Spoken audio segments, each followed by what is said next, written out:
the population of the Christians in Japan is actually less than 1%. And if any Christian try to preach the gospel, for example, in the public space, they might be arrested. So I have to be careful. And that was the same for Muslims there in the Middle East. Often when you have a belief, it's really hard to change your belief systems. As long as they have trust in me, they are able to share something about their problems and things. But if not, they will be rejecting, and once they reject, it's very hard for us to have a friendship or relationship again. Something we should be checking on constantly, because there is a big need of the gospel, and everybody should hear about it. What do you drink wherever you are? Is that coffee, what you were drinking before? Well, I'm drinking ginger tea. I'm a Tea? tea person. Yeah. Okay. So should we know where are you? Like at least the country itself? At the moment, I'm in Romania, which is in the eastern part of Europe. Okay. Is that where you spend most of the time of the year living, or you are just traveling here for? No, I'm living here now since a few months ago, from last year, like nearly the end of last year. I recently moved actually, so I lived. And my journey is quite weird, like strange compared to other people. So I used to live in Japan for since I was born till high school. Then I moved to the UK for my study, and then spent What 4 did you years in the study? UK. I studied art therapy, which is kind of like it's not the normal study, but I study art mainly, and then learning something about clinical psychology. Is that for the people that go to the hospitals to treat people with cancer and stuff like that, with music and give them therapy? Yeah, yes, similar to that, but it doesn't have to be like a hospice or hospital. So, from my experience, I worked in a school for children who have some learning disabilities. There are some people also worked for ladies or men who have trauma. I also worked in a refugee center to do some art Mhm. workshop. Okay. That was part of my study. Okay, yeah, definitely not something that we have like common on our country, but No, it's even Japan, an it's not interesting common. profession. So this is why I decided to study abroad. Oh, okay, sure. So I have a friend, and he told me, "Hey, you should know this lady." So why is that?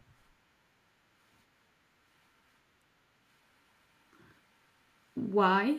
Do you, so your friend? Yeah, it was interesting Yeah, how he told I me, met your I know friend. this Actually, incredible. I think Mhm. the connection is not good. Sorry, Okay. I don't know. Mhm. Can you hear me well? Yes, go ahead. I think we have some internet issues, but just go ahead. Okay, go. Good. So it was interesting. So after living in different country, I lived from 2022 to 24. I was in Japan and then doing supporting my church, and then yeah, and have you been to Tokyo? No, I haven't had the opportunity, but I would love to. Okay, because Tokyo, I'm from Tokyo, and then the central Tokyo, you know, you can check in Google how the population in Tokyo it's so much, and the stations are so complicated. So even Japanese people get lost. So, and Wow. I'm the one who is able to speak in English and Japanese. And if you know about Japan, not many people can speak in English. So even though they would like to help, or actually the city in Tokyo is quite busy, So people don't pay attention to others actually. But I met your friend. He was with his wife and looking around by having like a huge rucksack. So I was thinking, I'm sure those people will get lost. I met them in the station. Like I was going to transfer from one station to another station by different trains. So I was looking at them and said, I'm sure they need help. So I just talked to them and said, do you need help? And they say, yes, I need it. So, but people don't give help. So why you did that? No, because I see lots of foreigners getting lost in Tokyo, especially on the train. So this is why, and I'm the person who is willing to, because I'm able to speak in English too. Like for my mind, it's like why not to help, you know? Sure, sure, sure. If I have ability, if I cannot speak in, let's say if I go to your country, I don't speak Spanish. If I see anyone and if I don't know the way to go, for example, I cannot help. But because I'm from Tokyo, I know how to speak in English and Japanese, so why not? But the thing is, it was funny because he said they need to go to the hotel, which takes 15-20 minutes from where we went. So I had to change the train. However, I decided to just to go with them to the hotel, because for sure, if I just show the direction, they will get lost in after 1 minute. Okay. And through the conversation, because we spent nearly let's say 30 minutes walking together from the station to the hotel, that's how I was able to speak about myself to them. So, but that conversation, I think, had some clue items that led him to tell me, "Hey, this lady has been doing amazing stuff for the Lord, so you should get to know her." So, can you tell me a little bit more about that? I don't know how he thought. Actually, it was very interesting when I said, because the reason I was able to see him was that I was on the way back from my church, and it took quite long for me to get to that church from my home. So, and the place that we met was in one of the largest stations. So I was on the way back from the church to my home. I just explained this to him, and he said, "Oh, I'm Christian too." And then I know the country of Costa Rica, right? Yeah. I know. Have you been around? No, I never been. I have friends from Peru. Even the church in Romania I go to now. They're missionary family from Argentina. Okay. But I know those countries as a Catholic country, Catholic basis. So I was thinking, okay, Christian might mean Catholic. That was my first thought. And then I just prayed, and it was very interesting. I just explained I'm a Christian, and even my name, it means prayer in Japanese. Okay. So, yeah, and then that time I had lots of troubles in my life through my church, actually, in Japan. But the Lord gave me the opportunity to speak to these people from Costa Rica, and I would just say, okay, let's pray. And then, yeah, we just knew since then. And then 1 week after or something, they were traveling different places in Tokyo and other part of Japan. And yeah, they also contacted me again and said, okay, why not to have dinner? Okay. Then in the dinner time, we were able to speak, and I was able to share my faith in Christ. And the thing is, I think what they were surprised that I was born as a Christian family, which is quite rare in Japan. Because if you know anything about Japan, like how people behave and then the religion in Japan, You can search, it will show up in internet, but the population of the Christians in Japan is, if it's in a percentage, the number only says it's just 0.5 or 4. It's actually less than 1%. Mm. And if you look at the people, okay, even among the Christian, it's including Catholic, Protestant, and including other cults. Mm. Oh. And the ones who have faith in Christ and attend the church, for example, will be much less than the survey shows. So, So were you sharing to them the gospel on that dinner? So were you trying to get them to Jesus on that night? uh, to these people that I met in Yes. the station, well, Yeah. I wasn't meant to. The thing is, I need to explain about my backgrounds too. Sure. So I grew up in Japan, and I just went to the UK for my study, for my bachelor degree, and after that I moved to the Middle East, Okay. and that was for my work. I worked as an English teacher in a kindergarten, and that time, because if you know any country in the Middle East, most of the countries are Islamic country. Yeah. Islamic Muslims. basis, Yeah.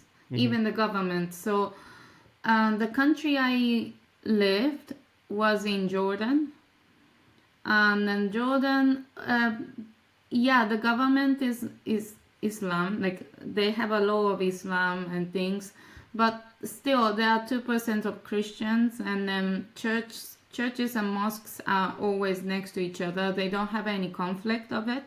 Mm-hmm. But because Muslims are majority, Christians are kind of not discriminated, or how to say, by the law. Christians are not that protected. Mm-hmm. And Okay. if any Christian try to preach the gospel, for example, in the public space, or try to convert Muslims to Christianity, they might be arrested.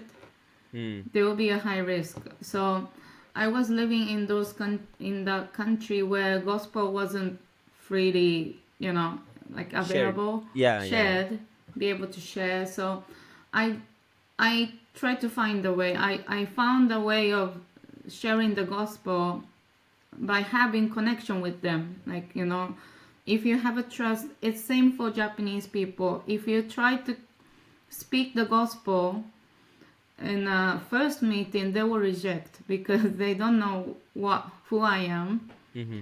And then as long as they have trust in me, they are able to share something about their problems and things. But if not, they will be rejecting, and once they reject, it's very hard for us to have a friendship or relationship again. So I have to be careful, and that was the same for Muslims there in the Middle East. So I have to be careful of what I should wear, what I wear in the outside. I should be careful of what I speak to them. But once they feel comfortable with me, they'll be asking many questions about what I believe, or why I decided to believe in Christ. So I always wait until the people ask. So your friend actually asked me things to me, so that's why I was able to share. If I tried to share to him, because he said his wife has a different religious background, so I was aware of that, and then from what I know from my European friends who are from Catholic based country like France or Italy, I know that they are also quite hard to convert. Yeah.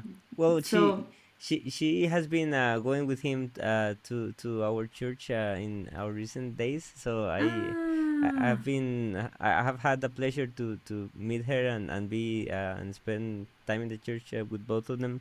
But yeah, I think often, like, when you have a belief, it's really hard Yes. to change your belief system, since mostly with a country that has a belief system. So since you're born, you get participated by your parents on those kind of activities, so you get like really strong on that, right?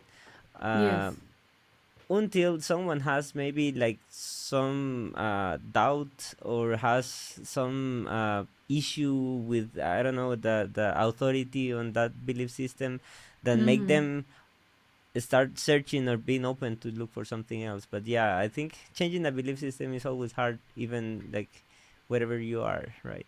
Exactly. So But I because think, mm-hmm. sorry, I No, think no, no, that it's okay. on our country, changing Mm-hmm. the belief system doesn't imply uh, a a big change, is such as how happens in the Muslims countries. Like when you change your belief system, you are completely out, right, from the family and stuff like that. Yeah, and the thing is, the reality is, I don't know if I can, I can share this to you. I don't know how you can share it on, like, social media, to be honest. But if you leave from the religion, the belief that you are believing, like as a Islam, as a Muslim, that means you are worse to be dead, to Mm, be killed. mm, So I have heard the news when they decided to become Christian. This is the time especially for women, they have a high risk of being killed. mm, So it's not just separating. Actually, I watched some of the YouTuber who are ex-Muslim. They need to be out of the country because of this reason, because they will be killed. mm, So it's a high risk, especially for women, because they don't have a right, to be honest. So, and if it's a man, they may be able to survive, but they need to be, they cannot connect with family anymore in that is case. that is that the same case in Japan? It's, well, if you believe, yeah, if you have a faith in Christ from the Buddhist family, because most of them are Buddhists, Okay. well, they don't practice, to be honest. They don't even know the differences. So in Japan, it's kind of unique culture because they do have a Shintoism, which is similar to Hinduism. They believe pretty much similar things, like worshiping natures mainly. And then Buddhism came after 8th century, and it's kind of combined together. Mm-hmm. So you'll find the shrines that's for Shintoism, and you will see temples that's for Buddhism, but they are always connected. So they go both, and then they do wedding in the church, They do the funeral in the Buddhism temple. So it's kind of mixture. But once you decided to follow Christ, because I do have a friend who is from Buddhist family, and then just believing, the family felt okay. But once she decided to get baptized, this is the time again. Even my father, that was the bit hard for them to do it because they all against Mm, of being baptized. mm. So, S- So, mm, what was your belief system before? Like since you were a kid, was that also Buddhist in your case? my parents were born in a Buddhism family, but because they become Christian afterwards, Mm. and then my parents got married and I have kids, and I'm a first child, and then I was grow up in a Christian family, so I used to go to the church since I was child. How was the feeling of being the different lady all over your childhood? Yeah, that was very weird. So to me, at the beginning, because I grew up in a church and I went to the kindergarten that church belongs to. Mm-hmm. My church belongs to. So I used to pray every time, and then the teacher always teach me about the Bible when I was like early age, like 3 to 6. Then when I go to primary school, I went to public school in Japan. It's just 3 minutes from my home. and then seeing different children have a different mentality. So one time my neighbor's friend, like a child, asked me what you want to be after you die, because Buddhism, they believe in incarnation. Okay. So they believe according to what you do as a human. Okay, if you're a bad person, you will be like worm or Mm. bug, or if you be a good person, you can be human again, or something similar to human being, like a So monkey or something. so there is no such concept as heaven and hell. And the modern Buddhism, they do have hell or heaven, but the main idea is like being as another thing Sure. after you die. So it's kind of mixture, to be honest. Especially the Buddhism in Japan is kind of pretty much the mixed compared to the original Buddhism in Tibet. Okay. But how is Japan as a culture? Is that something relevant for them, or is it now like a more agnostic kind of belief system where people don't practice too much? Like, what's the level of, like in India? It's very common to see like people like really having like in their houses stuff to pray and to their Hindu I don't know how to say that, their gods, right? They have Mm-hmm. different gods. So Yes, it's hard to explain because they don't consider themselves as religious people. okay. So when you ask Japanese people and say what's your religion, they will surely answer you and say I'm non-religious. But it doesn't mean they are atheists. They believe something beyond, like they don't think they are gods. But and at the same time, if it's a Buddhism, they they don't believe in God if it's Okay. Buddhism, but because of the Shintoism, like what you said about gods in India, they believe something that they like a kind of superpower or kind of something supernatural thing, but they don't specify the what. It can that's why they worship nature, but they don't actually worship nature, but through the culture itself. And then I teach Japanese through online, and when I teach Japanese, the words and phrases actually refers to that religion of Shintoism of worshiping gods. Mm. So it's hard to explain because the religion and the culture is so mixed. So through your life, like if you live in Japan, you will see how many words and phrases, the attitudes consider as a religious practice, but it's unconsciously. Mm. So I don't know how much you could understand, but that's kind of, I would say, unique culture, I would say. Okay, yeah, but at the end of the day, how what's the level of actual uh Practice. yeah, practice like on the day-to-day basis? So do they have like in their houses like the Bible of what book do they use, by the way? And they do have a book to remember of, like there are some verses that Buddhists try to remember. I don't know what is exactly called. My grandfather used to have it. Mm. My grandfather had it, and he was able to read it overall. Mm-hmm. I don't know how long it is, to be honest, because every time I hear, I get sick. I feel sick. But Okay. even my neighbor, if I go for walk in the park, I can hear that he is speaking. Not many people nowadays do, but still, like similar to the people in your country, for the Christmas or Easter, people will go to the church. So they occasionally go to shrines or Buddhism temple before the exams, or before when something happened to them, when they want to get married, they just go and they write something, they pray something. When they have a birth, like first child, second child, they do go to temple to just to have a kind of worship, let's say. Mm-hmm. So So, mhm, go So on. going back to your childhood, so that moment with another friend that you were describing earlier. So what was the level of look? Were you feeling like really aside by not by being a Christian?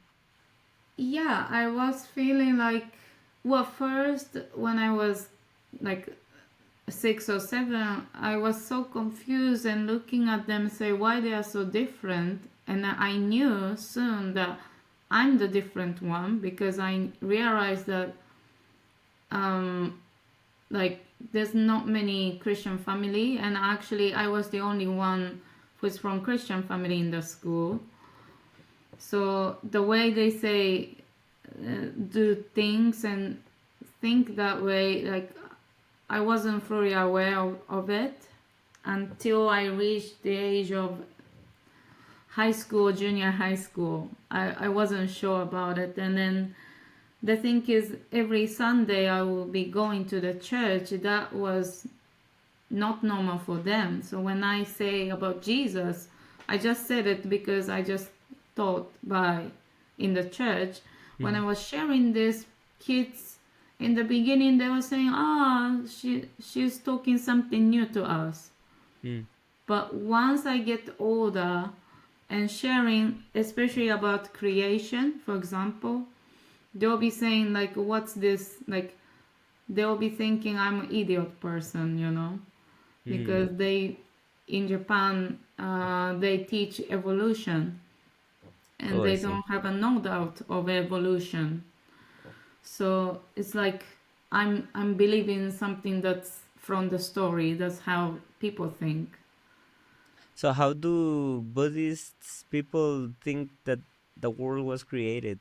Do they have also evolution in the plate? And no, evolution is from west.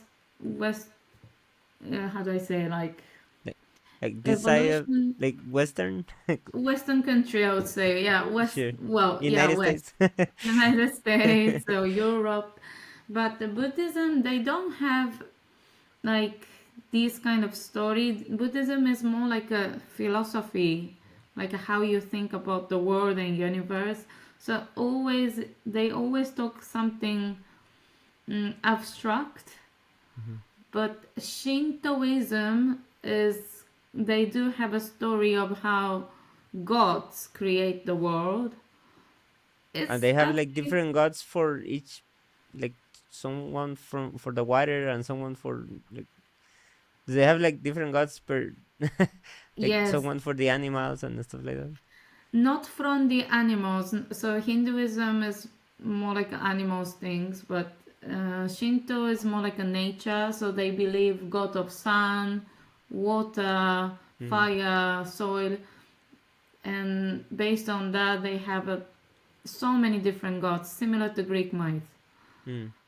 Mm-hmm. So yeah, it's interesting because currently, like at least in our country, there is a like a really big movement around apologetics, which is how to defend your faith, like against stuff like evolution, like even Mm-hmm. with evolution, people think of two kinds of evolution, like I don't know in English the concepts, but it's like macro evolution Yes. and micro evolution. Like so, at some point, even Christians, which we are fine with evolution, like often you will see like big people that believe that God was a creator, but at some level, like us, we don't have like the last teeth in our mouth. So as humans, so that's often like a Big really small argument. sign. Yeah, like it at the end of the day is some sort of evolution, but not the one that gets you from like a really tiny thing to humans, right? Yeah, exactly. I The thing is, when I speak to let's say British people who call themselves as atheists, I had hard time of talking to them because they want to deny the God from the Bible. This is for clear. That's what I figured it out. Or when I try to talk to the people who are from Catholic background and are not going to any churches, they ended up becoming like an atheist. So in this case, because it's clear that they want to kind of attack me spiritually. I'm not talking physically because they shouldn't do that. Mm-hmm. But I could see that they tried to against me, from the beginning of the conversation, as soon as I said I'm Christian. But for Japanese people, I never had, well, some people tried to argue with me and try to prove how the evolution is correct or how their thinking is right. But most of the time, Japanese people don't argue with me. And I tell them because I know that they respect nature.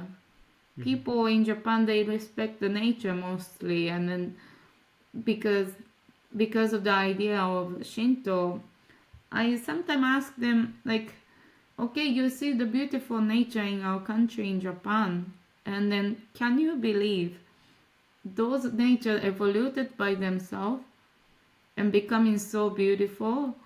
And then one of my friends actually look around the nature and say, I don't think so. It's not by itself, like it become by itself. Someone should be created, Mm-hmm.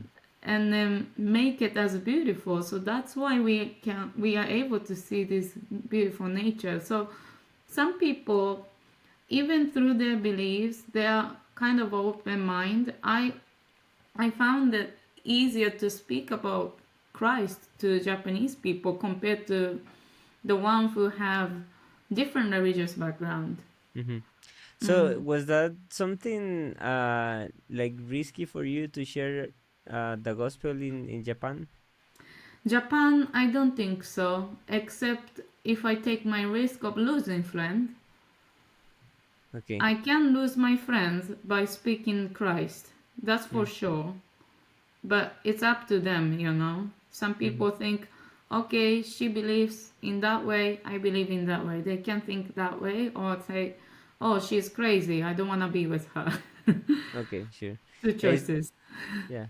Well, that may be similar to here. Often, Mm-hmm. yeah, like even you get bullied. Yeah, exactly. In college, I had a professor that once he realized that I was Christian, he used to take like 1 minute. He broke the class to say, let's have a 1 minute of a story of my life, of his life, right? The professor. So but Mm. on that 1 minute, he had a big list, and most of the stories that he was gonna be telling were stories against Christianity and stuff, to be like bullying Christians and stuff like that. So Oh my goodness. like it was a weird, because my friends, all of them knew like that I was Christian, but Mm. actually his conversations were like leading into other conversations, like them asking afterwards, hey, why you didn't fight against him, why you let him Oh my like so, goodness. and often it led me to actual good conversations with them, to share Oh. them the gospel. But yeah, I could have been like changing my beliefs after those conversations if I was not strong on my Mm. beliefs and the arguments to defend uh, my faith. That's Yeah. that's true. Actually, I speak to your friend about my teenage time because I decided to follow Christ since I was 11.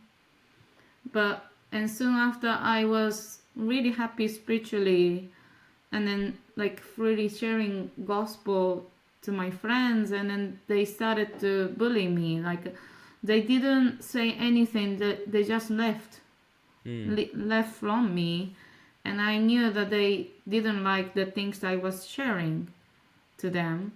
So since then I decided not to share the gospel, and then try to hide myself. That was very hard for me because I want to share, and then my faith actually got lower and lower, and trying to cover up myself. So I had a hard time of sharing the gospel in the junior high and high school because I was afraid of losing friend, as you mentioned. So that was quite tough to me as a teenage. Yeah, that's a critical age for not having friends, right? This. Exactly. Well, now in my age, I don't mind, whatever they think, just Yeah, let them think. yeah. Yes, but Yeah. that time, So no. how did you deal with it? What were your parents aware of that? Were they supporting you? The thing is, well, the way I became Christian was through my parents' divorce. Mm. So since um, they got divorced, like around the age I became a Christian, so this is why I grew up by my father, and then my father had to deal with things for his work and supporting his family. That was quite tough for him, and because I'm a first child, I had to take care of my siblings, How many do and you have? I do have two sisters, Okay. youngest one, and one Sure. has autism, and then actually she lived with my mom. Mm. So, and then my younger sister had some mental issue later on, so that was quite tough for both me and my father to deal with.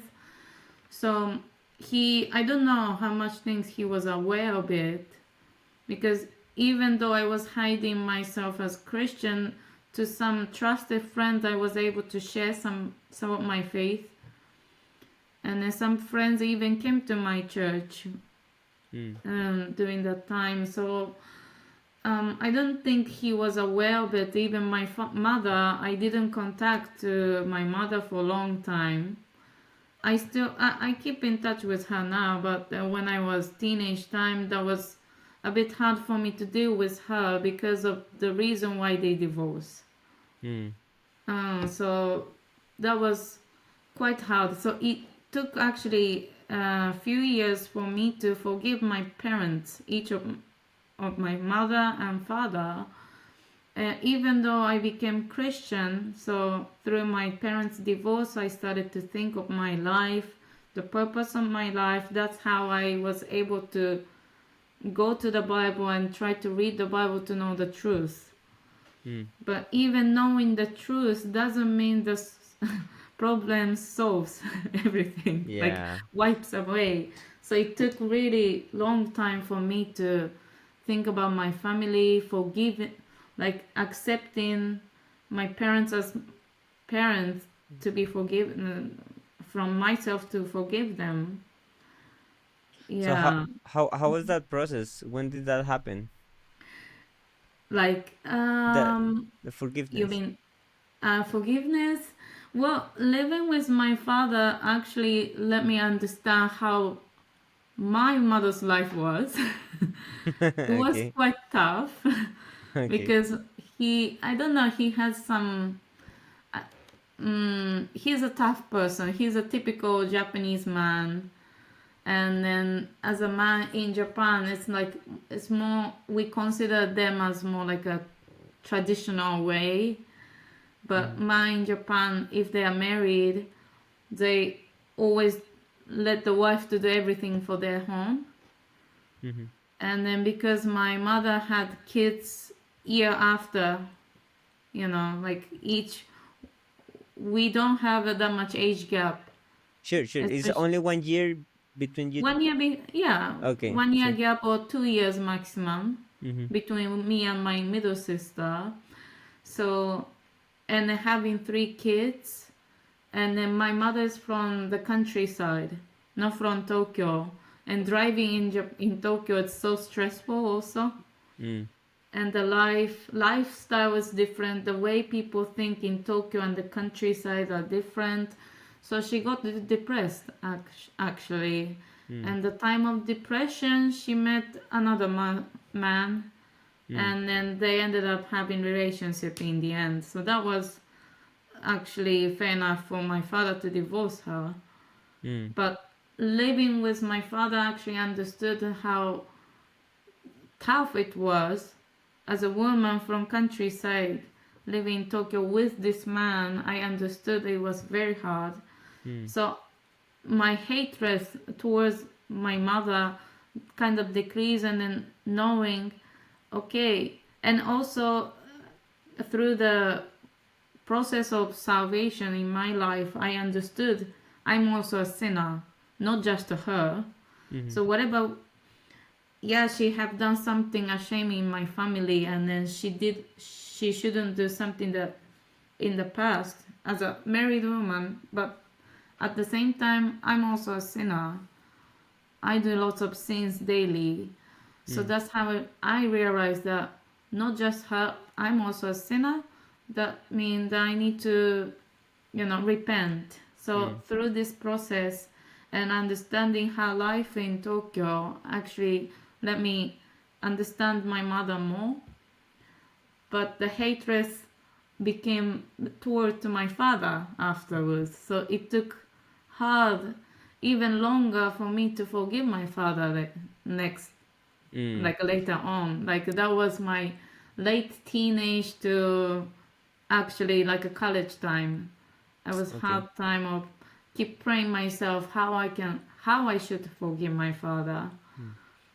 Yeah, the impact of divorce on the family is always something that requires healing and requires like a lot of uh, time, right, to get through that. And great that you were able to forgive them, right? There is people that doesn't get out of there for like a really long time. But yeah, I think that's a really good topic actually to like just maybe get with someone expert on psychology or stuff like that to give tools on people going through that to understand how. But yeah, definitely those are like a really tough situations. But I can think about the devil impacting a Christian family in a Yeah. country that doesn't have Christianities. I think that was like the perfect tool to get people out of the way, right? I think so, and but I'm really thankful of this like experiences through my family. I'm not saying was good. Uh, at the same time, I cannot say that was bad, because I'm able to understand more friends who have similar experiences Mm, through their family. I didn't know at that time when I was teenager, but many of my friends actually told me about their family problems or their problems. I don't know why they shared to me, even though they didn't know that I'm Christian, or they didn't even know that I'm having these family troubles, because I tend to not share this to my friends, but they are the ones who shared to me, and then I was able to understand their situation. Even now, when my friends share something, I can relate it to them because of these experiences. mhm, And later on, so the time I met your friend, actually, that was really tough time in my life. It's not from my family situation, it was from my church situation. mm, So the church the church I used to attend in Japan, we figured it out. The pastor had a lot of problems, mm, and then he was involved in like immorality, and then we figured it out, and we had to disqualify him. mm, And then we figured it out also, the people who used to come to our churches were victims. mm, So that was really tough for me to understand, like, why God gave me this circumstance, not from my family, but from the people of the church. That's even more serious. mm, And and then having this difficulty, and in one point I understood, okay, because of my family experiences with lots of problems and things, I could understand that's how he brought me this problem, because without having the experiences in the past, I don't think I was able to overcome. Mm. So it's kind of this family experience brought me as a more like a wisdoms and things, and okay, I had to go through forgiveness through my family, through my parents, and now there's a big theme in my, like, in front of me, that I need to forgive the one who did a lot of problem in my church. That's even harder because they're not my biological family. Yeah, there is no And blood. no, and the thing is, this man who used to be the pastor in my church still involved in sin, and then he is making another church near to our church, which is even harder for us to forgive him. So So like just for me to kind of get to the picture, he got involved into immorality, and then he started another church, like if nothing has happened. well, things has be happened, to be honest, Yeah, but but I'm saying like he just move on without stepping away as a pastor. he stepped out. He is not the pastor in my church anymore. But he did another one. He did another one, so it's kind Mm. of Mm. where's the word of repentance? Where's the word for, like, I don't even know if he is saved or not. It's there's no, Yeah, we don't know, yeah, to be those are honest. answers that the Lord is the only one that is going to be taking care. But Exactly. it's hard when you have someone that you admire, and you have Yes. like as your authority someone that is often preaching about stepping away from sin, and often like correcting people, because that's what Yes. pastors do, and then realizing that they are sinners, right? Yes. Because Exactly. often we start kind of forgetting with the time the things that the fact that they are also humans, right? Mm-hmm. That have sin, but obviously there is clear commandments from the Lord about not uh, uh, to take how do you say, softly the sin, and Mm-hmm. be like I mean at the end of the day there is also like a role model that the pastors need to take for the church in terms of Of course. the spiritual life, right? Mm-hmm.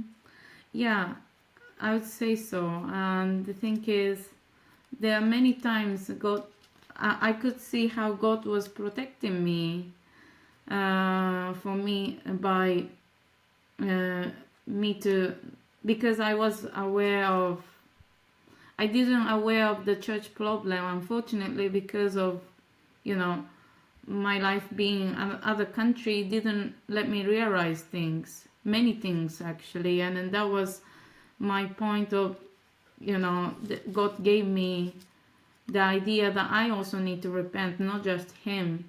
And we, as a church, we all understood that we used to depend on him too much.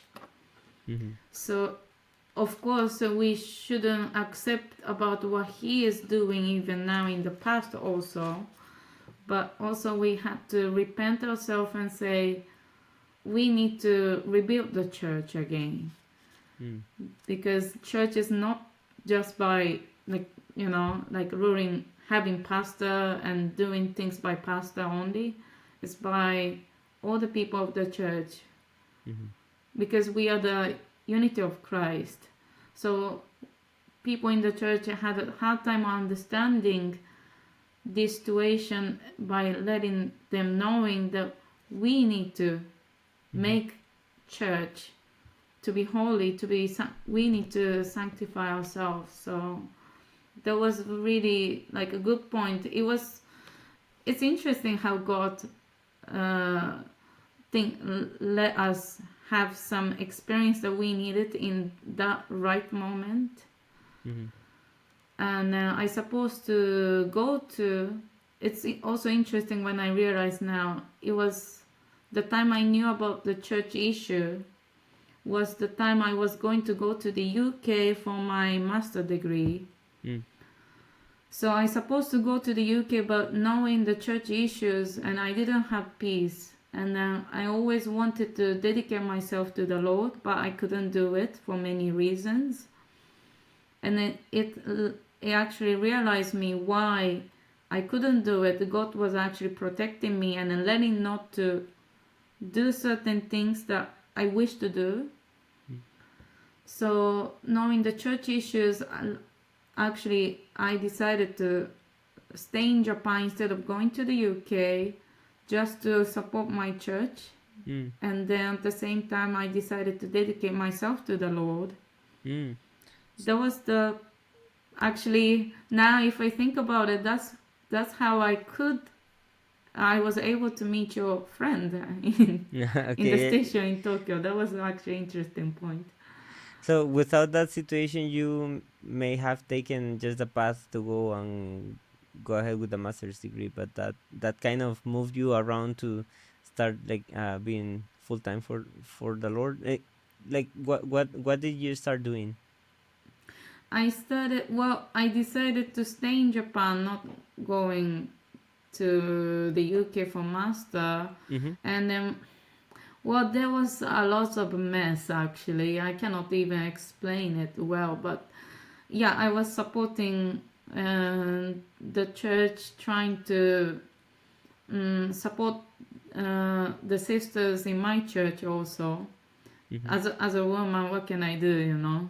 Sure. So, and also try to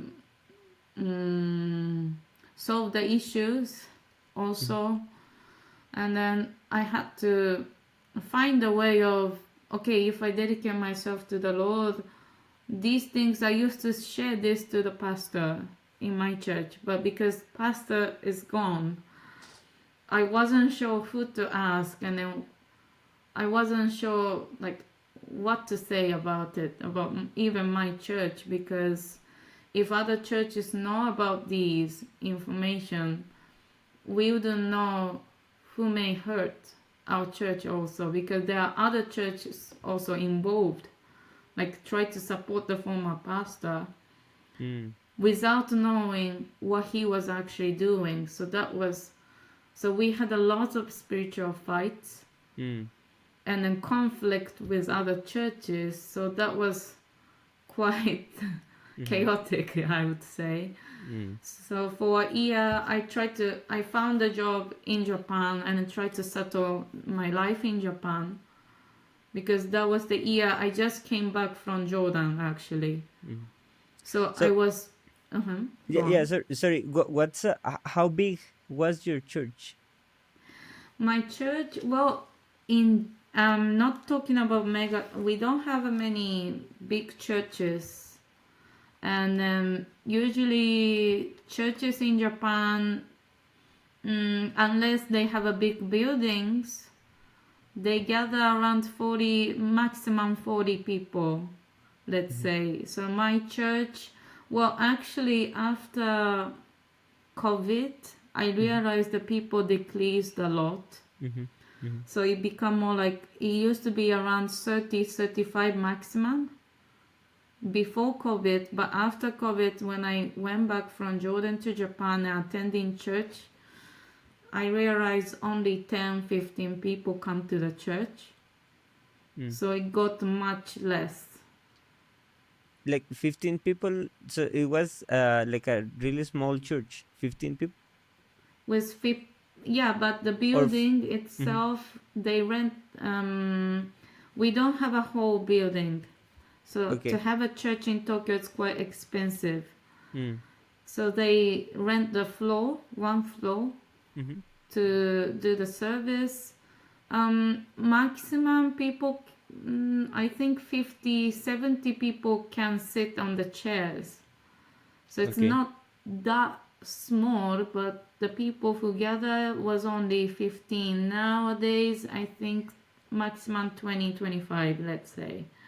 Okay. So it's small church, I would say, though. Sure, sure. Yeah, it's interesting because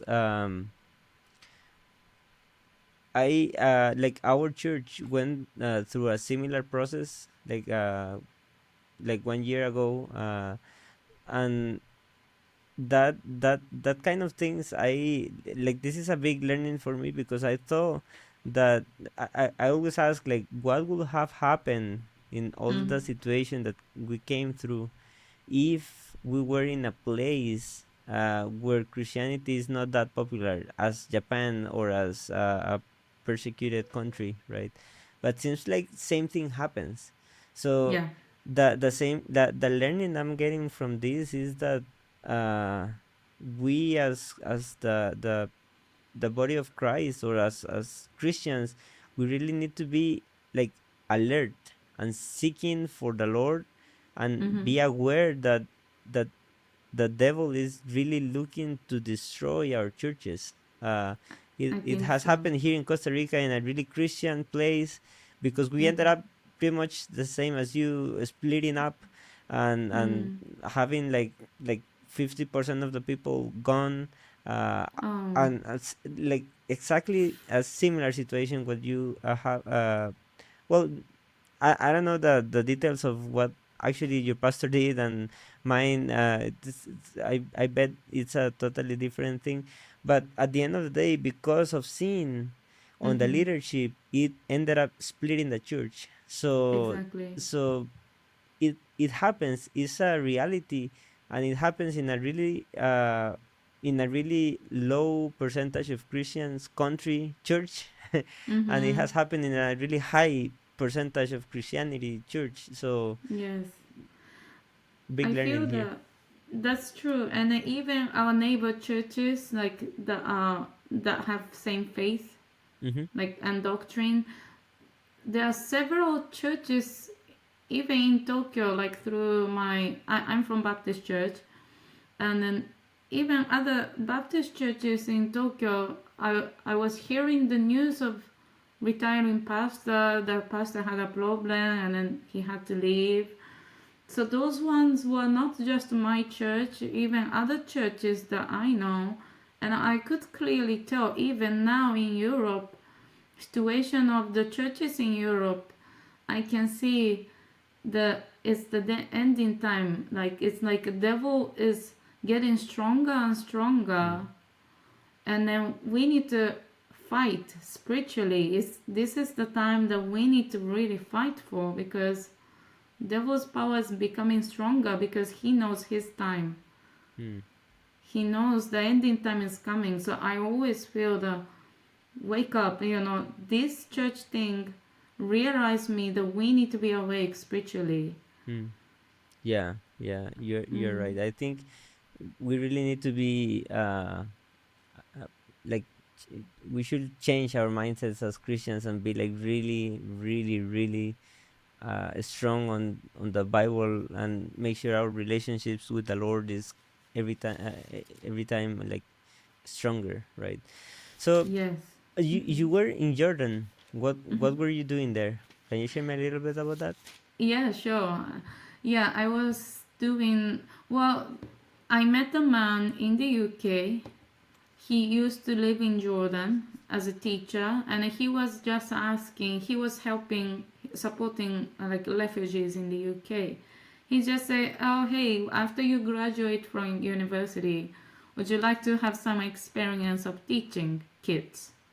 That was Mm. the beginning. I wouldn't choose Jordan to work, from myself. Never been to that country. I never lived in the Middle East. So I didn't have this idea from myself, but because the guy asked me, and I knew later on that he was a Christian man, Mm-hmm. and I could see that I could trust him. So I said, okay, like if I if I'm able to have opportunity of working there as a teacher for kids, that time I had no experience of teaching younger kids, but he offered me working in the kindergarten. So I said, okay. I was meant to go just for 3 months, maximum 6 months. Mm. But I ended up living there for I think it was nearly 3 years. Mm. Okay. Yeah. So that was not like a Christian trip or something like that. It was just No, a work experience. more like a work experience. Let's say more as a volunteer. Sure. But on Mm. the spiritual side, how was living in a Western country, like in a Middle East country? Oh, that was very new to me. Like everything was different to Mm. Europe, even Mm. Japan. And because of the Islamic based country, because I used to have Muslim friends in the UK, there are many immigrants and there are many people from Middle East. So I used to know about their belief, but until I lived there, I didn't really understand what Islam was, Mm-hmm. and I knew more about them since I Mm-hmm. lived in Middle East. So that was quite worth it, but it took time for me to get used to it. Sure. And did you had a chance to meet any Christian community there or any church? Actually, the church I attend in Jordan was much bigger than my church, and I was so impressed because there are many youth in that church. Mm. And I'm not talking about the size of the church, but I could see because they are not persecuted, but in that way, it's not very easy for them to live. Mm-hmm. I found it really like similar to the situation, the Christian situation, the situation of Christians in Middle East are very pretty much the same as Japan Mm. because they cannot share gospel freely unless they have a connection with them, and then dealing with Muslims is not easy. Mm. As a foreigner, yes, they are more open-minded, so Muslim may ask more questions to me compared to locals, Mm-hmm. Christians in Jordan, but I think it's quite tough to deal with them. So I was really impressed of seeing youth and people who are like praying for the nation.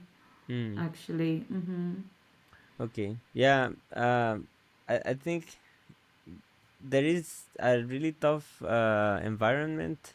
Like hearing the like my dad went to Indonesia with my mm, mom, and when they came back, we were crying in our living room because he was showing me some videos of uh, like the environment that they do mm, on something that is not a living God, right? they no, they just 5 times a day just get in their knees and start like it's yeah hard. It's very that's hard to see yeah. because I went to Jordan as an English teacher in the kindergarten, and then because COVID happened, and then actually the government closed all the schools, Mm. including kindergarten to university. That's quite large age. Mm. And then I started to do private lessons. And most of the houses I went were Muslims families. Mm. So I sometimes entered their room, their house by no, and to be honest, I don't know what time they pray. Mm-hmm. When I enter the house, I see my students, those are kids, praying in front of me to their Mm. God. That Mm. was really shocking and also Mm-hmm. heartbreaking because I know that the God that they believe is not the true God, Mm-hmm. but they are obeying, like they just do what they have to do. Mm. Like seeing this was really tough to me sometimes. Did you had And an option to share the gospel there?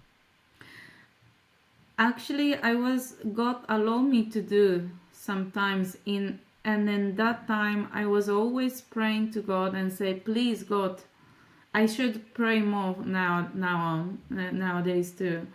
But I was keep praying God because I was feeling so pointless of being in Jordan. Mm. Like I was keep praying God and say, what am I doing, Lord? Like I'm not even able to share the gospel to the children that I'm working in the school. as a teacher I'm not allowed to do. And I was keep thinking like, what am I doing? But I was also at the same time I was praying, please use me for any time for your glory, anytime, anywhere for your glory.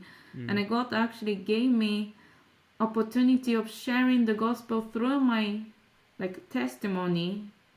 So in that case, I'm just sharing my story to them, especially to the ladies. I was able to share the gospel through my experience and as my story. Even it was just for 30 seconds, let's say. And even for one kid, I think her family was in America. And then somehow the mother was letting her read in the Bible because of her school, maybe because she attended to Christian school as a Muslim. So she had to read the Bible, and she was reading the Bible, and then she was reading the story of John's baptism, like getting Jesus to be baptized. And then she was asking her, say like, why they are doing this. And then I just said, if you believe in Jesus, if you believe in God, you can do that. I just said something a bit neutral. And then she was saying, oh, I want to believe. Yeah.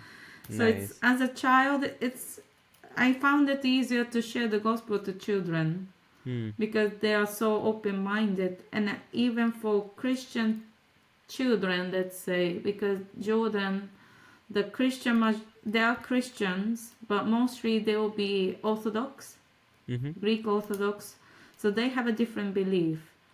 Okay. And then even my host family, I stayed with Jordanian Christian family. They're from Orthodox. And then my host mother let me sharing, like asked me to share something from the Bible to her kids. So I was able to do the ministry in my to my host family, even to her family, like her siblings. Nice. Yeah, I think you were pretty much like a missionary without realizing and without having being sent by the church or something like that. No. The thing is, the government don't allow missionary there. Yeah. So I was doing individually more like, let's say. Yeah, but what I meant is often we always need to be like hearing the Lord from the doors He opened to us, because you were a really if I want to define like a missionary at that point, you were being a missionary. Like you got there, you got a job, you were able to live there, you were able to share the gospel. Yes. But maybe no church did commanded you to go and pray for you, like and send you money, but you were actually a missionary, right? And that was pretty much the Lord doing his Amen. thing, right? Amen. I think so. That's why I'm in Romania. I feel so weird of like having this freedom of sharing the gospel to anyone in Europe. I feel a bit weird because I had a risk of sharing in the past. And then I'm so glad. I always thank God of having this freedom of doing things in the church, because even in Jordan, I attend that church that I mentioned earlier. I try to do like an English conversation, and I try to do the English Bible study, like Bible study in English, but I try to start from just having conversation with youth in English as a meeting. And then I had to stop the meeting because there's a Muslim man came just to have a conversation. He wanted to have a conversation in English, but because of his religion, and there will be a risk on me, he might be able to report me on the police and say, oh, this Japanese girl is doing ministry in the church. And then the thing is, they can arrest me if I do anything like this. So this is why I had to stop the meeting, because I was meant to do the Bible study. So the church people said, it's better for you to not to do it. So even I wasn't able to do anything in the church. So that was the lots of restrictions that I had. But now in Romania, I'm able to share the gospel to the children. I'm doing Japanese lesson weekly, and then I also do Sunday school for children, teaching the Bible. I feel like what the freedom that I have now. That's sounds too much to me. So it's something that often Christians in let's say Western side of the world doesn't not like Eastern side of the where am I no yeah Western right this I side of think the world so. we don't appreciate that freedom. I think we should really be thankful for that.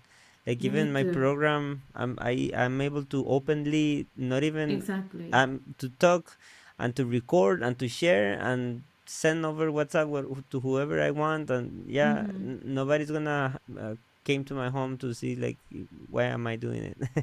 And I have had Exactly. several testimonies from people in Uzbekistan, in Pakistan, and I can other like imagine. Indonesia and other big countries around that, and they have been like one of them told me around people getting into their home and treating them as I don't know like drug dealers or something like that, kicking them out of the country, and they pretty much were not able to take anything from their belongings.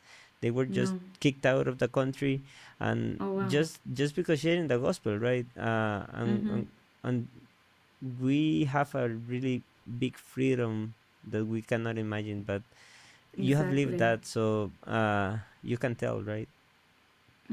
Even Japan, like when I was in Japan, like after living in the Middle East and coming back to Japan, I was trying to encouraging Japanese Christians and saying you have a lot of. I don't know about the future in Japan, to be honest. We Mm, are kind of under pressure of America, and we don't know what's gonna happen to Russia, even China, mm, because Japan is near to those kind of countries that have lots of tensions between mm, each other. So mm, I don't know what's gonna happen to Japan. We don't know how the freedom of speech will last long, to mm, be honest.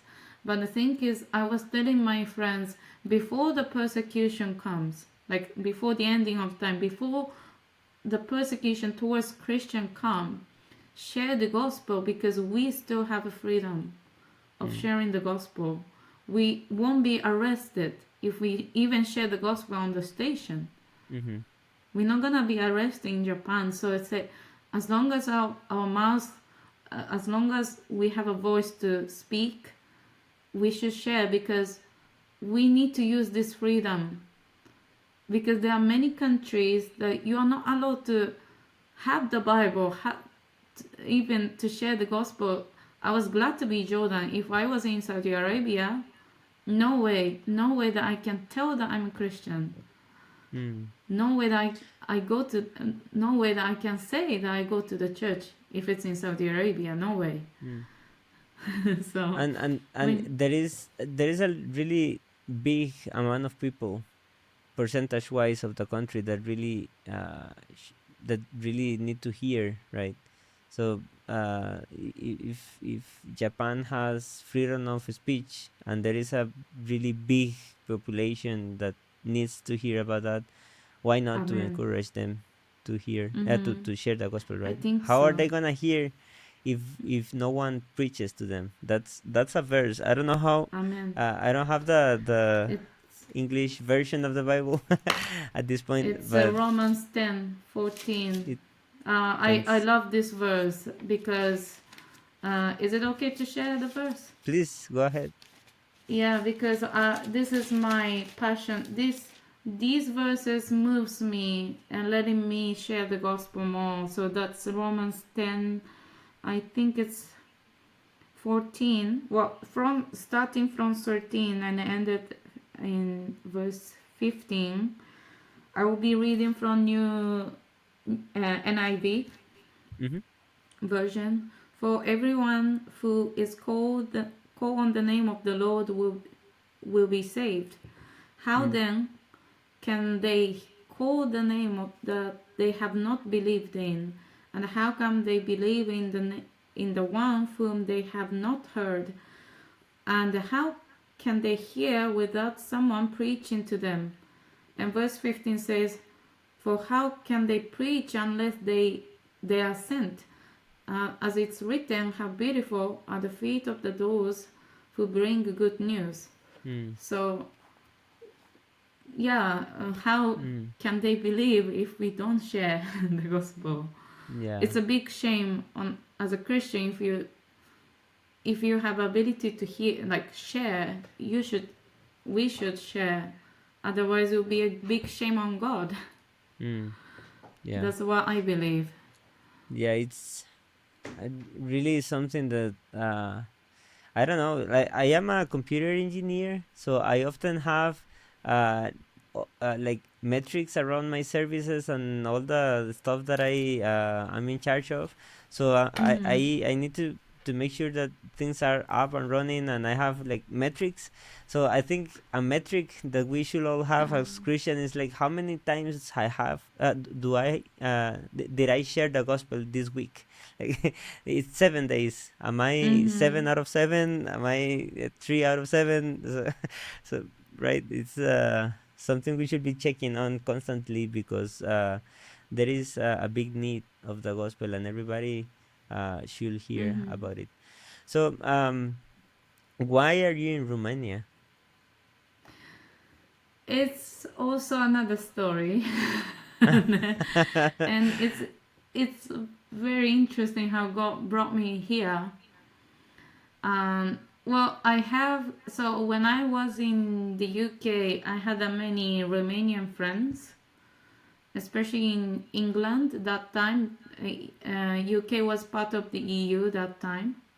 When I first came to the UK, that was 2015 or 16.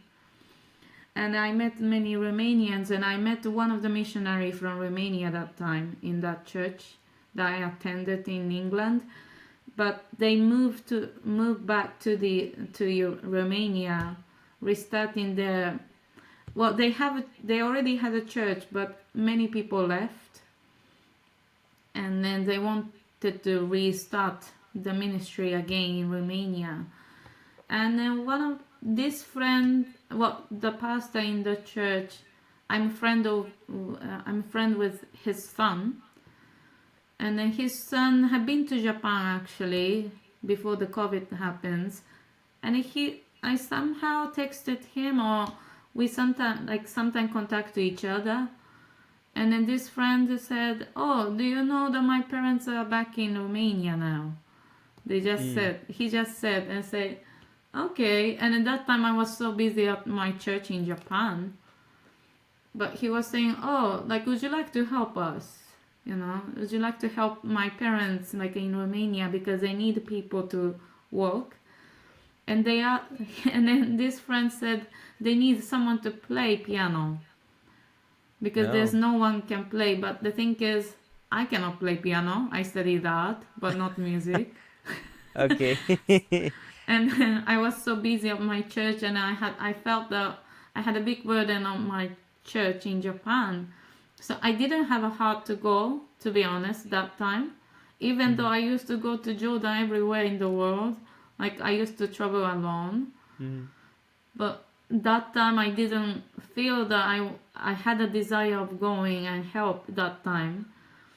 So I said, and the thing is, I cannot play piano. So I was telling him and say, "Oh, if so, I can try find someone for your church to play piano." I tried to find the people, because I work with another Japanese man who lives another part of Europe, and he is able to play piano.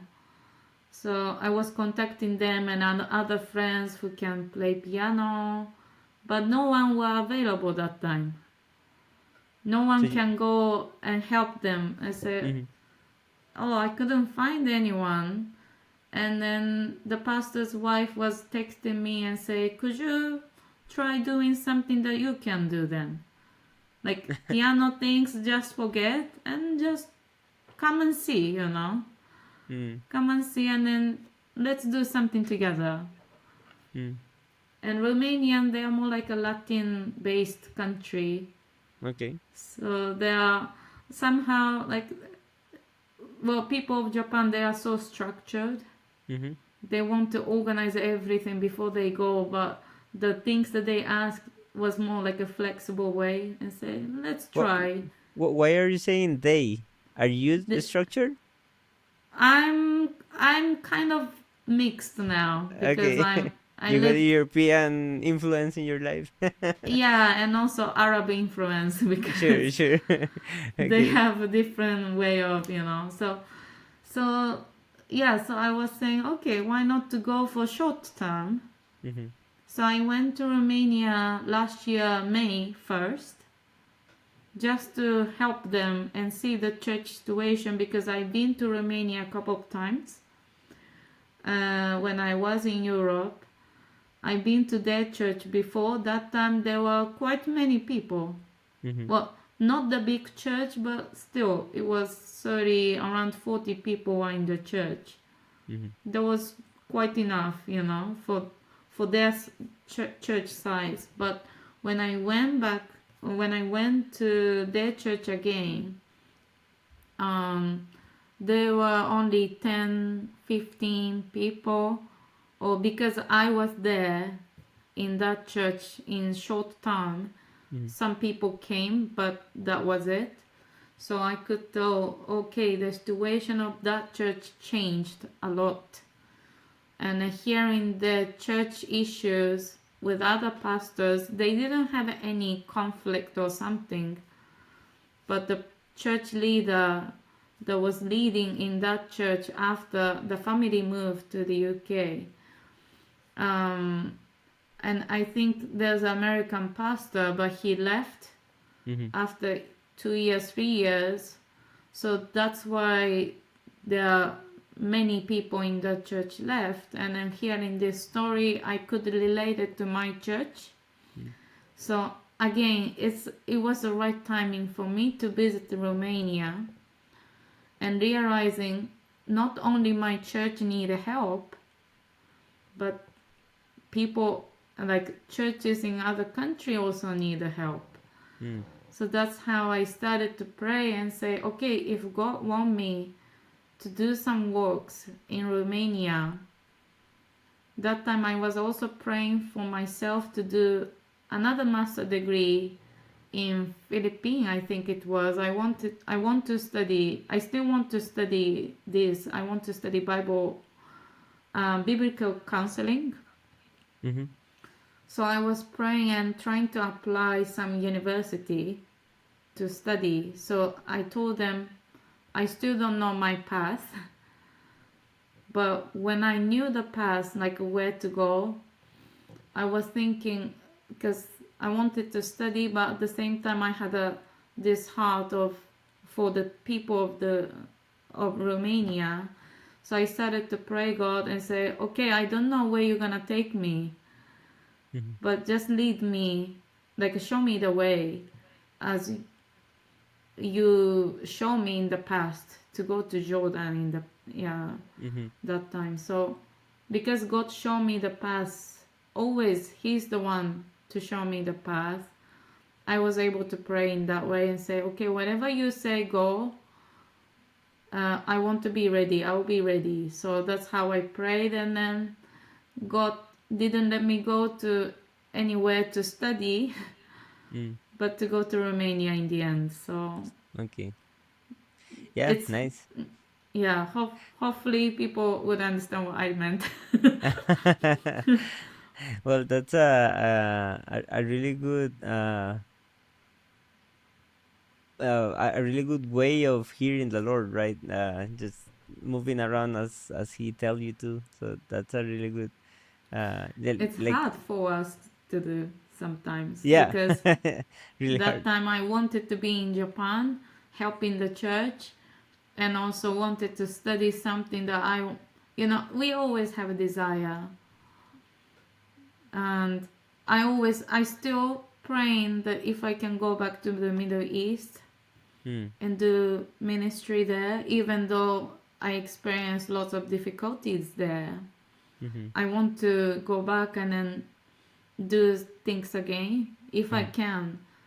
And then knowing the world issue, world situation, especially in the Middle East, I still don't know if I can go back again. I'm keep praying how things will be. But even this desire, maybe God will take me to us somewhere else. Sure. Yeah, So, definitely something new to start praying for, and it's since you are willing to be obedient and stuff like that. I know the Lord is gonna be like leading you to the right place. So Amen. I wanna talk to you that are watching this episode. If you have made it this far, I will ask you to please like this video, because this is gonna help this video to reach out and get to more Sure. people. And this thing that this story that we have heard from this friend that I have here is really impactful, and I hope this could be a blessing for more people. But that's not gonna happen unless you help with a like. That's Sure. the only thing to support this. So thank you for sharing this. Thank you too. And I think this has been something really helpful for everybody to hear. Thank you. Thank you so much.